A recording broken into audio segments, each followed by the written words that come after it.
जय श्री राधे। कर भला होगा भला। आज का ज्ञान, आज का सत्संग परम पूज्य श्री हनुमान प्रसाद पोद्दार जी महाराज की पुस्तक से। इस प्रकार बाल गोपाल सच्चिदानंद की स्तुति करें। परम पूज्य कहते हैं, एक बार सच्चिदानंद भगवान श्री कृष्ण अपने साथी गोबालकों को और बछड़ों को साथ लेकर वन में गए। वहां पूतना तथा बकासुर का भाई अधासुर एक बहुत बड़े अजगर का रूप बनाकर इस ताक में बैठा था कि कब श्री कृष्ण आवे और मैं उनका वध करूं। उस अजगर रूप राक्षस का आकार इतना बड़ा था कि वह एक पर्वत की श्रेणी सा जान पड़ता था। उसको देखकर ग्वाल बाल आपस में कहने लगे, देखो ना, यह कैसा विचित्र अजगराकार पर्वत है। ऐसा जान पड़ता है कि इस पर्वत रूपी अजगर का ऊपरी होठ बादलों से मिला हुआ है और नीचे का नदी पर रखा है। इसकी ये गुफाएं दो जबड़ों की तरह, चोटियां दाढ़ों की तरह और यह चौड़ा सा मार्ग जिह्वा की तरह जान पड़ता है। यह कहते और हंसते खेलते सभी ग्वाल बाल अपने बछड़ों के समेत उस भयानक अजगर के मुख में प्रवेश कर गए। भगवान श्री कृष्ण ने जब इस प्रकार अपने मित्रों को अधासुर के मुख में पड़ा देखा तो वे झटपट उस दुष्ट राक्षस के वध और अपने भक्तों की रक्षा के लिए स्वयं भी उसके मुख में बैठ गए। अघासुर तो यह चाहता ही था। उसने भगवान के घुसते ही अपना मुख बंद कर दिया, किंतु भगवान के सामने उसकी शक्ति ही क्या थी। भगवान ने अपने शरीर को बढ़ाना प्रारंभ कर दिया। इससे अघासुर के गले में डांट सी लग गई और उसका दम घुटने लगा। अंत में उसकी दोनों आंखें बाहर निकल पड़ी और वह मौत के घाट छटपटाने लगा। तब तक उसके प्राण पखेरु भी आंख फोड़कर ज्योति रूप में बाहर निकल आए। तब भगवान ने अपना पहले जैसा बाल रूप बना लिया और ग्वाल बाल तथा बछड़ों के सहित हंसते हंसते बाहर निकल आए। अघासुर के शरीर से निकली हुई दिव्य ज्योति भगवान में समा गई। इसके अनंतर भगवान विचरते हुए यमुना तट पर पहुंचे और वहां भोजन की तैयारी करने लगे। ग्वाल बालों ने अपनी अपनी भोजन की पोटलियां खोली और जितने भोज्य पदार्थ थे सब एक में मिलाकर एक दूसरे को बांट दिए गए। भगवान ने अपने बाएं हाथ की हथेली में ग्रास रखा, अंगुलियों से चटनी आदि रखी और सब बालकों के मध्य में खड़े होकर सबको हंसाते हुए भोजन करने लगे। तब तक सबने बछड़ों पर दृष्टि डाली। बछड़े वहां नहीं थे। वे हरी हरी घास चरते कहीं दूर निकल गए थे। यह देखकर गोप बालक आतुर हो उठे। भगवान ने उन सबको धीरज बधाते हुए कहा, तुम लोग भोजन करना ना छोड़ो, मैं अभी बछड़ों को लेकर आता हूं।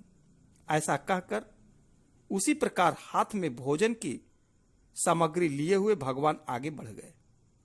बात यह थी कि ब्रह्मा जी को अघासुर का आश्चर्यजनक मोक्ष देखकर यह उत्कंठा पैदा हो गई कि वे भगवान की और भी अधिक आनंददायिनी महिमा देखें।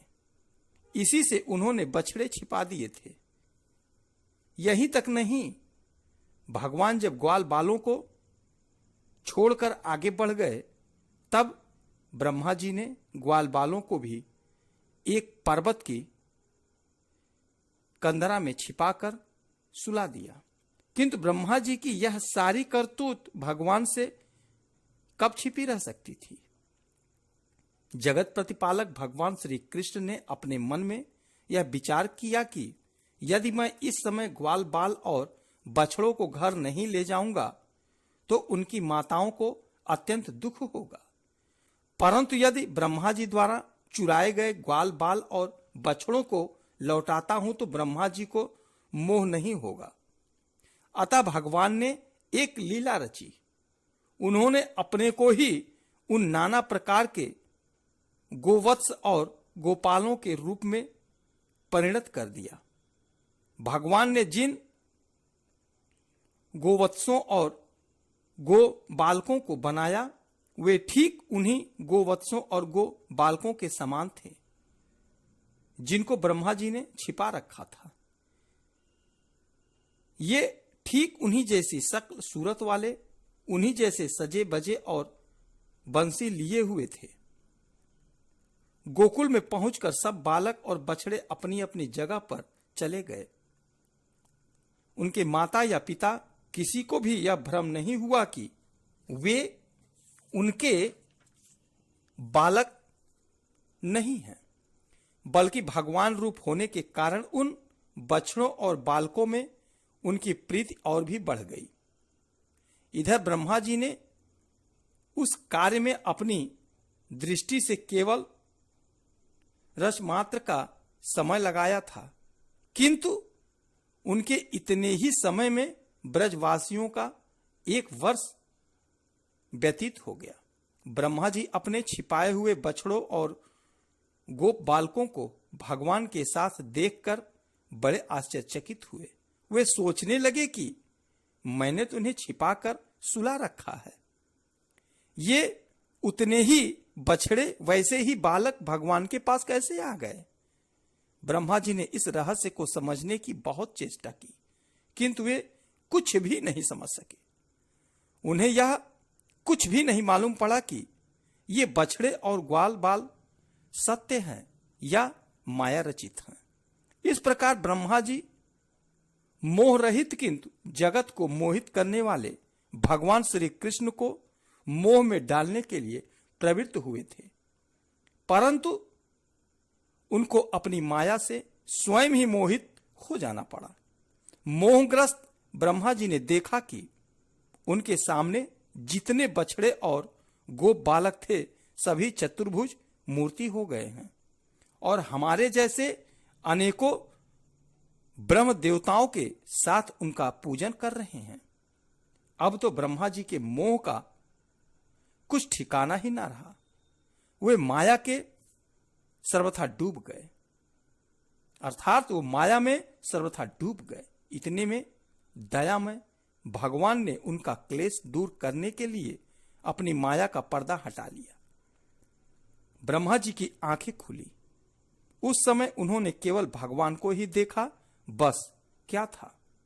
वे दौड़े हुए गए और सुलाकर छिपाए हुए बछड़ों और गो बालकों को जल्दी से लाए।